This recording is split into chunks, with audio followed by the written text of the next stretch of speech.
Hey everybody, Gabe Suarez here from Suarez Tactics. So I want to do a quick video today. I've been interviewing more staff to join our group, and I had a conversation with somebody yesterday. Well, I don't want to point fingers at other associations or anything like that, but these guys have been a part of a group that is very liability centric. Some of these people, they fear a lawsuit more than they do death itself.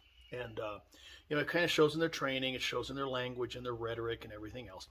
And so this one gentleman was wanting to know is if he taught for me, if he could change kind of some of the sentiment and the rhetoric and everything else that Suarez Tactics and I myself use. And I said emphatically, absolutely not.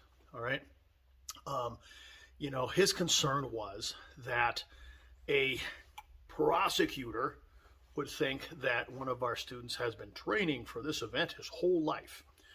And I said, okay, and that is bad. Why?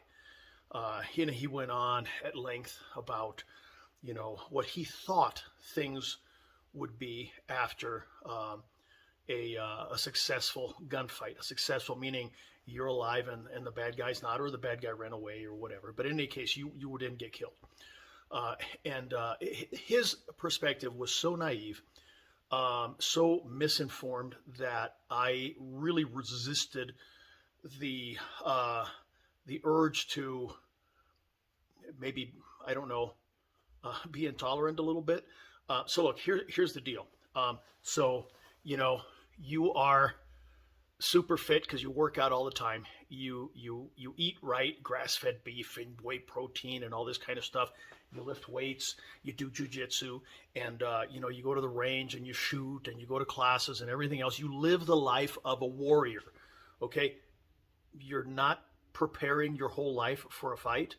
Well, of course you are, and there's absolutely nothing wrong with that. All right, what separates you from those that do not spend their life living like a warrior and preparing for the fight is that you will get a chance to be interviewed by the first responders, and they'll ask you what happened.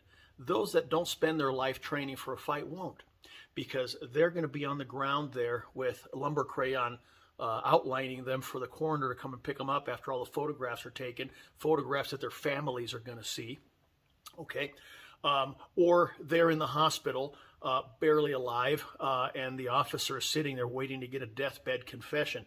You don't want to be that. So if somebody, after a successful confrontation, successful meaning that you won, all right, and they say, well, is it true that you've been preparing your whole life for this? Abso-fucking-lutely, it's true. Now, look, that doesn't mean that you put the crazy ideas in the mind of the active shooter and caused him to go into the church or the school or the mall or the restaurant or whatever and start trying to kill masses of people. You didn't do that. He did.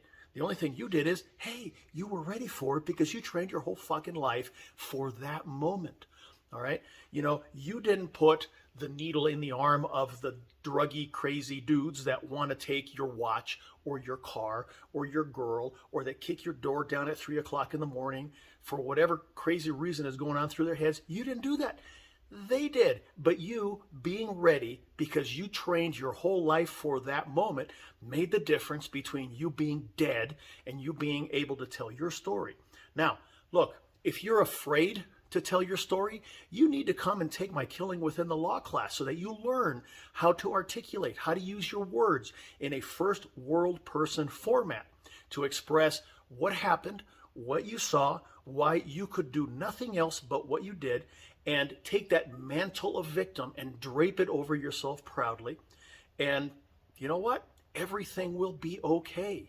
All right, please don't be afraid of the aftermath. Don't be afraid of things that are going to happen to you and all this, because it's not the case. All right, I don't want to give away what's in the class because there's people that have paid to attend.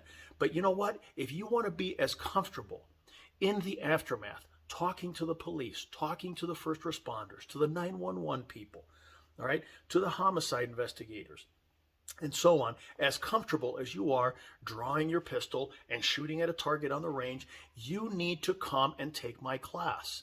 All right, because you are the only person that's going to be talking for you. If you don't say anything, you're going to be arrested and listed as a suspect in the police report.